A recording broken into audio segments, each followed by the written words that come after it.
રાધનપુરમાં દબાણ હટાવવાના બહાના તળે પરેશાની ભોગવતા લારી ગલ્લાવાળાએ આવેદનપત્ર આપ્યું। રાધનપુર મહેસાણા હાઈવે ઉપર ઊભા રહેતા નાના લારી ગલ્લાવાળા વેપારીઓએ નાયબ કલેક્ટર અને નગરપાલિકા કચેરીમાં આવેદનપત્ર આપ્યું। નાના ધંધા રોજગાર કરતા લોકો માટે વૈકલ્પિક વ્યવસ્થા કરવાની માંગ કરાઈ। રાધનપુર શહેરના મહેસાણા હાઈવે ઉપર લારી ગલ્લા ઊભા રાખી માંડ પરિવારનું ગુજરાન ચલાવતા ગરીબ લોકોને દબાણ હટાવવાના બહાના તળે નગરપાલિકા અને પોલીસ વિભાગ દ્વારા રોજબરોજ પરેશાન કરવામાં આવી રહ્યા હોવાની વિગતો સામે આવી છે। ત્યારે પોતાની રોજગારી છીનવાઈ જતા લારી ગલ્લાવાળાએ વૈકલ્પિક વ્યવસ્થા ઊભી કરવાની માંગ સાથે નાયબ કલેક્ટર અને નગરપાલિકા કચેરીમાં આવેદનપત્ર આપ્યું હતું।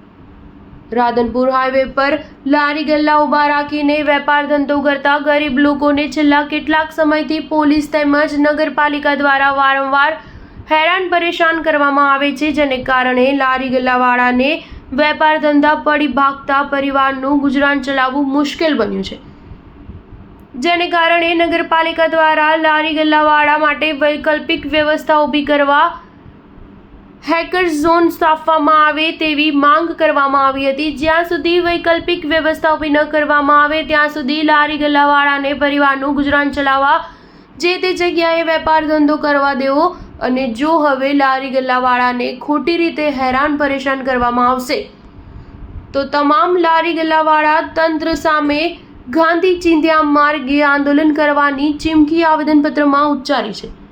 નગરપાલિકાની જગ્યાનું ગેરકાયદે ભાડું લેવાય છે, ત્યારે લારી ગલ્લા અને કેબિનોનું ભાડું જે તે કેબિનોવાળા તેમજ લારી ગલ્લાવાળા ઉઘરાવતા હોવાની વિગતો પણ પ્રકાશમાં આવી છે। ત્યારે તંત્ર દ્વારા નાના લારી ગલ્લાવાળા તરફેણ યોગ્ય વ્યવસ્થા સાથે નિકાલ લાવે તેવી માંગ કરી રહ્યા છે। સ્ટાર ન્યૂઝ 7 પાટણ ઝીંઝવાડિયા છે। થોડા દિવસો પહેલા દેવી પૂજક સમાજ અને અન્ય સમાજને જે નાના વેપારીઓ છે, જે લારી અને ગલ્લાઓ રાખીને પોતાનું ગુજરાન ચલાવે છે, તેવા લોકોને રાધનપુર નગરપાલિકા દ્વારા વારંવાર એક જગ્યાએથી બીજી જગ્યાએ ખસેડવા અથવા હેરાન કરવામાં આવતા હતા। ત્યારબાદ અમે બધા જ સમાજના જે નાના વેપારીઓ છે તે મળીને રાધનપુર નગરપાલિકામાં આવેદનપત્ર આપ્યું છે।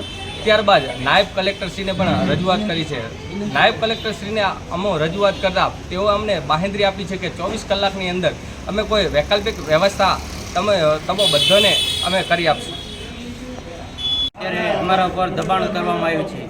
અત્યારે અમને રોડ પર પણ ઊભા રહેવા નથી આવવા દેતા અને ગટર ડિવાઈડર લાઈન પર પણ ઊભા રહેવા દેવામાં નથી આવતા અને સતત વારંવાર અમને હેરાન કરવામાં આવે છે। તો સાહેબશ્રીને અમે નમ્ર વિનંતી કરી હતી કે અને બાંહેધરી પણ સાહેબે આપી છે કે તમારું વૈકલ્પિક વ્યવસ્થા જ્યાં સુધી થશે ત્યાં સુધી તમને ડિવાઈડર ઉપર ઊભું રહેવા દેવામાં આવશે। શું નામ તમારું? કિશનભાઈ માણાભાઈ કુંવરી। માણસ લોકો હે ને કેબિના વાળા ભાડા ખાય અમને ઘરે આવવા દેતા નહીં, તો અમે ધંધો કરીને અમે છોકરા ચીડર ન પાડીએ। શું નામ તમારું? ગીતાબેન સોમાભાઈ।